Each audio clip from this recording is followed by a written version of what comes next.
6 species in genus Cerinthe. Falling for honeywort. My journey with the enchanting Cerinthe. My name is Vu, and I've always been drawn to the unusual. In the world of plants, few things strike me as more unusual and captivating than the genus Cerinthe. These plants belong to the Boraginaceae family, with their alluringly glaucous foliage and pendant, bell-shaped flowers, possess a unique charm that's hard to resist. Commonly known as honeyworts, they've completely stolen my heart, and I'm eager to share my fascination with you. A painter's palette of colors. What initially captivated me about Cerinthe is their striking appearance. Their leaves, often a soothing silvery green or blue-green, provide the perfect backdrop for their vibrant blossoms. These flowers come in an array of painter's palette hues, from the rich blues and purples of Cerinthe major, purpurascens, to the sunshine yellows of Cerinthe major subsp major. And let's not forget the bracts, those leafy structures that encircle the flowers, which often boast contrasting colors, adding another layer of visual interest. The way the flowers dangle delicately, almost shyly, from the stems creates a sense of movement and grace. It's as if they're performing a gentle dance in the breeze, inviting you to come closer and admire their beauty.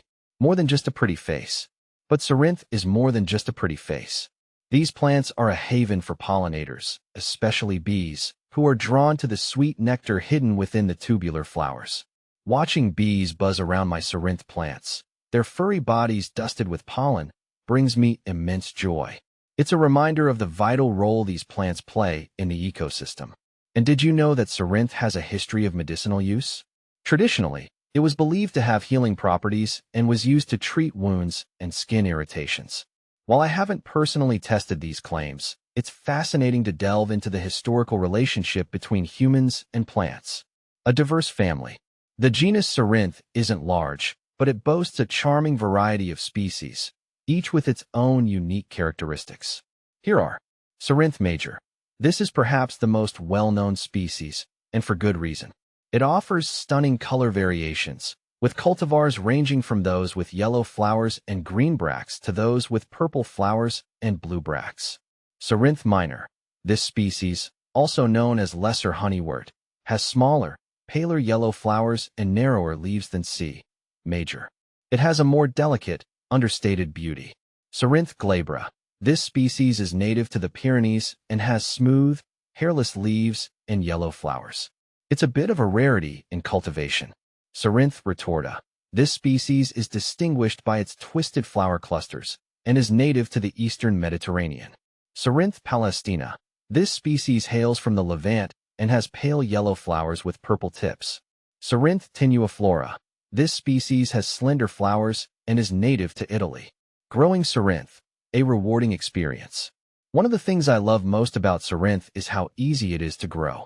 These plants are relatively low maintenance and thrive in a variety of conditions. I've found that they prefer well-drained soil and a sunny spot, but they can also tolerate some shade. I usually start my Cerinthe from seed in the spring. The seeds germinate readily, and the seedlings grow quickly. Once they're established, they require minimal care. I water them regularly, especially during dry periods, and occasionally give them a feed with a balanced fertilizer. Cerinthe are relatively pest and disease-free, which is always a bonus. However, they can be susceptible to powdery mildew if conditions are too humid. To avoid this, I make sure to provide good air circulation around the plants. A versatile beauty. Another aspect of Cerinthe that I appreciate is its versatility. These plants look stunning in a variety of settings. I've grown them in borders, cottage gardens, and even containers on my balcony. Their trailing habit makes them particularly well-suited for hanging baskets or cascading over walls. I also love using Cerinthe as a cut flower. Their unique form and texture add a touch of whimsy to any arrangement.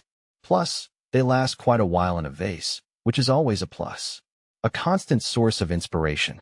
My journey with Cerinthe has been a delightful one. These plants have brought me so much joy and continue to inspire me with their beauty and resilience. Whether I'm admiring their delicate blooms, watching bees busy at work, or simply enjoying their presence in my garden, Cerinthe never fails to lift my spirits. If you're looking for a plant that's both beautiful and easy to grow, I highly recommend giving Cerinthe a try. I promise you won't be disappointed.